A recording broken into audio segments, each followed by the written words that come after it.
I'm out in the woods because I watched Couch to Trail's collaborative cook set video, and it made me want to come out in the woods, spend the night, and really geek out on cook kits. So let's do that. In fact, I'm so geeky that I brought two cook sets, and I'm going to use both of them. Normally I wouldn't do this, but just for you.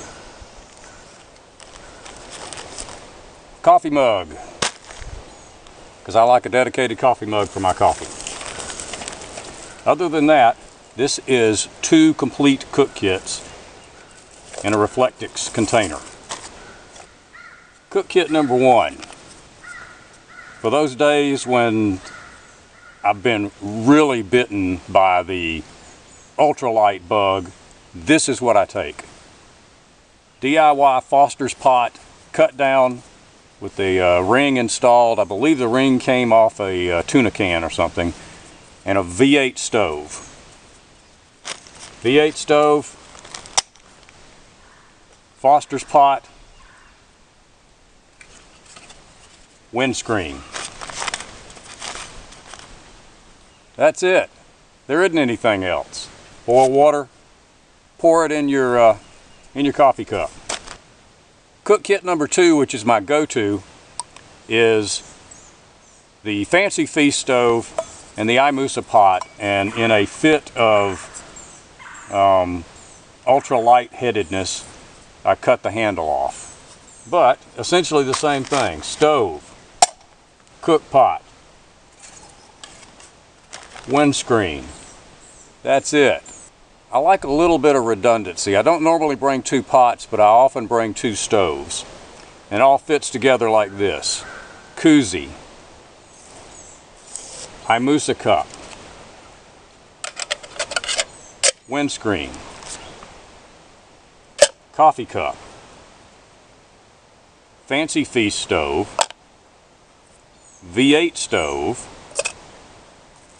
and the top. That's my go-to cook kit. You can also stick the lighter in there. First, let's use the really super ultralight setup just to make a cup of hot chocolate this afternoon. It's about 4 o'clock. I need a cup of hot chocolate. The V8 can stove takes about 3/4 of an ounce of alcohol, takes about 30 seconds to bloom out the side, and will boil a cup of water in, I don't know, 6 minutes or so. Coming up on 8 minutes. We're still burning. Looks like we're about to go out, and that's fine. We've had a full rolling boil for at least the last minute. So let's fog the lens up. Let's make some hot chocolate. And finally, it's about 5:40 in the afternoon. Time to cook some supper. Gonna use my good old standby. I really like the homemade Fancy Feast stove. It's light, it's cheap, it's easy to make, and I really like the fact that it is pour and light. In this case, we're going to put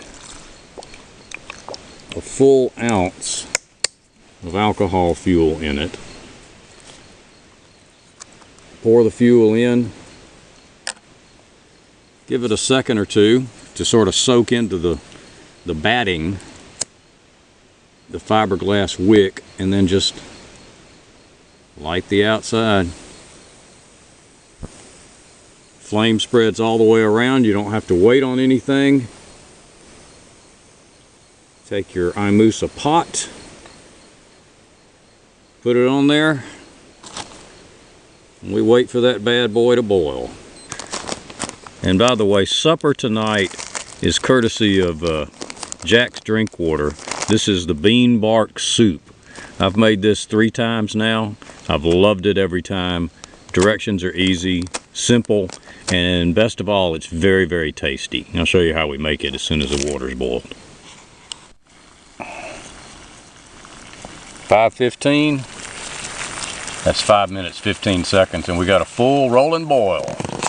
And here's how you make the bean bark stew. All the ingredients in the bag. This is about 10 ounces of water. It's a little more than a cup. pour it into the bag. Now, obvious I'm pouring it into the bag. I don't need to say what I'm doing, I just need to show you. As you can see, we close that off. Ooh, boy, that's hot. Shake it up. Really mix it. And you'll note that I did no cooking in the pot because I'm lazy. I don't like to clean the pot. So I just boil water and the pot's clean. The cooking takes place in the bag and so does the eating. So I use my koozie maybe a little differently. Instead of putting the koozie around the pot, I actually put the bag down in the koozie. I used to cook in the pot, but as I say, I'm lazy and I don't like to clean the pot, so I find it easier to cook in the bag and then let this sit. About 20 minutes from now I'll be eating. After that I'll hop in the hammock and spend the night out here in the woods. Really enjoyed geeking out on cook kits. Enjoyed showing it to you. Thanks for watching. See ya.